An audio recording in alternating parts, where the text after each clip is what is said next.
दिल्ली का एक बहुत बड़ा हॉस्पिटल है सर गंगाराम हॉस्पिटल, आपने नाम सुना होगा। एम्स दिल्ली के बाद अगर किसी हॉस्पिटल की सबसे बड़ी शाख है तो उसका नाम सर गंगाराम हॉस्पिटल है।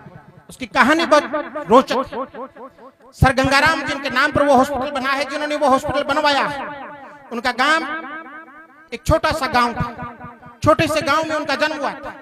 पिताजी जमींदारी का काम करते थे, खेतीबाड़ी का काम करते थे। बेटे को 10वीं तक पढ़ा दिया। आसपास में कोई बड़ा स्कूल नहीं था, आगे पढ़ाने में असमर्थ थे। बेटे को खेत के काम में लगा लिया।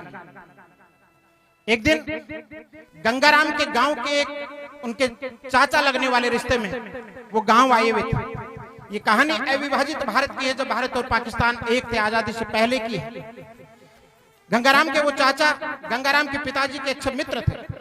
जब वो उनके घर पर चाय पीने के लिए आए तो गंगाराम के पिताजी ने उनसे कहा कि छोरे को 10वीं तक पढ़ा दिया है, आसपास कोई व्यवस्था नहीं है, बाहर भेजने जितने मेरे पास पैसे नहीं हैं। गंगाराम के वो चाचा उस समय लाहौर के जो चीफ इंजीनियर थे, उनके ऑफिस में बाबू का काम करते थे कि तेरे ऑफिस में कोई छोटा मोटा चाय वाय बनाने का, पानी पिलाने का काम हो तो इस लड़के को सेटल कर देना, मैं भी जिम्मेदारी से मुक्त हो जाऊंगा।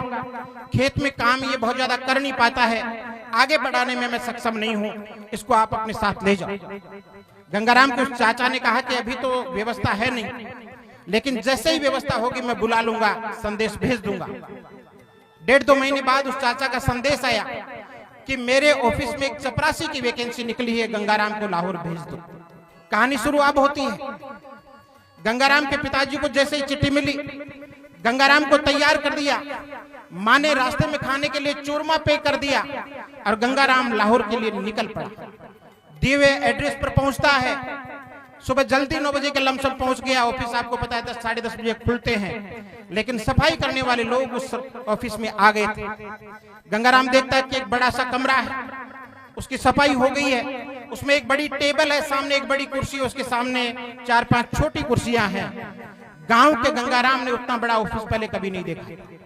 गांव का मासूम सा लड़का था, वो जाकर के टेबल के सामने की तरफ जो अकेली, बात को गौर से सुनना, अकेली जो घूमने वाली कुर्सी थी उसके ऊपर जाकर के बैठ गया।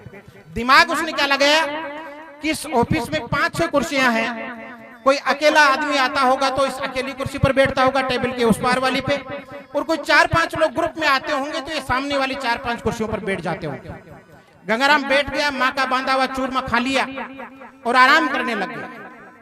तभी देखता है कि उस ऑफिस में एक लंबा चौड़ा टाई बेल्ट पहना हुआ तगड़ा सा आदमी घुसता है और गंगाराम को देख करके उस पर चिल्ला उठता है कि गांव के गुंवार, तुझे पता नहीं है तू कहां बैठा है, तुझे इतना भी पता नहीं, ये तुम्हारे गांव के लोगों के बस की बात नहीं है। इस कुर्सी पर बैठने के लिए ये करना पड़ता है, वो करना पड़ता है। उसको दुनिया भर का ज्ञान झाड़ दिया और गंगाराम के एक जोरदार थप्पड़ रसीद कर दिया।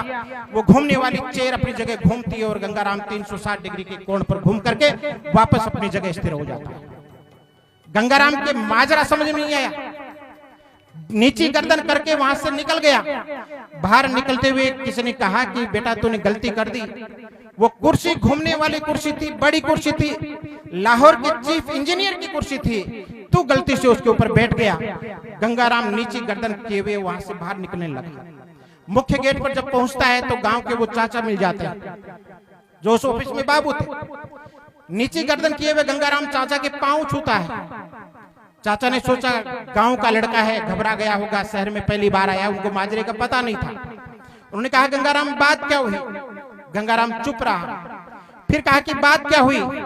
गंगाराम धीरे से बोला, गांव का जिद्दी गंगाराम बोला कि चाचा अंदर उस घूमने वाली कुर्सी पर बैठने के लिए क्या करना पड़ता है। चाचा ने सोचा कि गांव का लड़का है, पहली बार बड़ी कुर्सी देखी होगी, जोश में आ गया होगा। बोला बेटे वो अपने बेस की बात नहीं है, वह बड़ी पढ़ाई करनी पड़ती है पर बेटा जाता है, वो अपने बुत्ते की बात नहीं है। तेरे पिताजी ने जिस काम के लिए तेरे को यहाँ भेजा है, चपरासी की नौकरी के लिए, मैं वो काम अभी करवा देता हूँ, ऑफिस चलो। गंगाराम ने फिर कहा कि नहीं चाचा, मुझे ये बताओ कि उस कुर्सी पर बैठने के लिए करना क्या पड़ता है।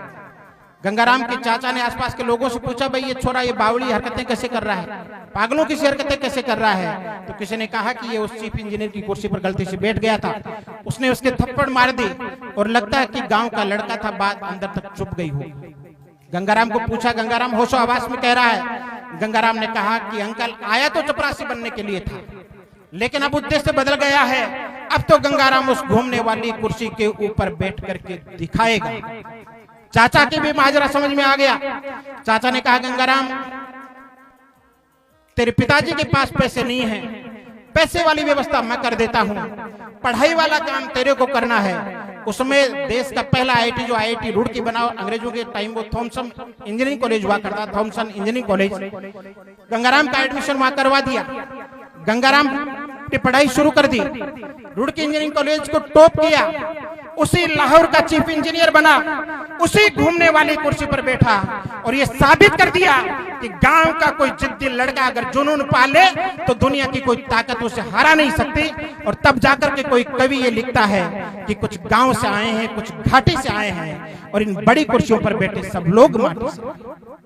देश में जितने भी लोग बड़ी कुर्सियों पर बैठे हैं, ये वो लोग हैं जो जिद्दी हैं, जुनूनी हैं, जज्बाती हैं, जदोजहद करने वाले हैं। कहते हैं कि कुछ करने के लिए मौसम नहीं मन चाहिए, साधन सभी जुट जाते हैं, सिर्फ संकल्प का धन चाहिए। गांव के आदमी के पास एकमात्र कोई दौलत है तो वो है संकल्प का धन और शुद्ध मन।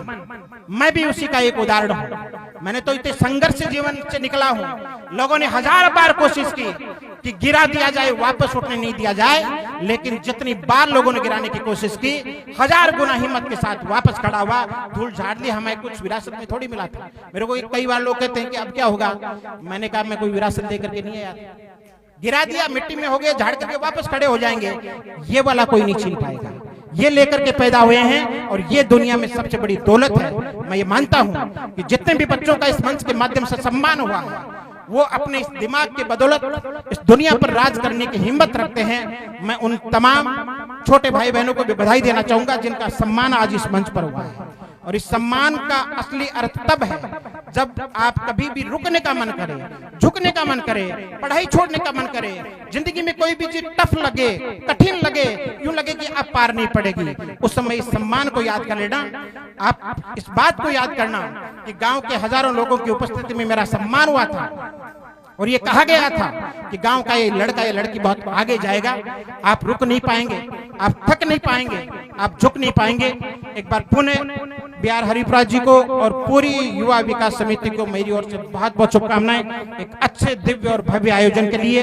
इसी तरह से गांव को साथ लेकर के आगे बढ़ते रहें, अच्छे आयोजन करते रहें। पुनः एक बार शहीद के श्री चरणों में नमन करता हुआ, प्रणाम करता हुआ अपनी बात को ये कहते हुए विराम दूंगा कि हदे शहर से निकली तो गांव गांव चली, कि हदे शहर से निकली तो गांव गांव चली, कुछ यादें मेरे संग पांव पांव चली, और सफर जो धूप का किया तो ये तकाजा हुआ, वो जिंदगी ही क्या जो छांव छांव चली।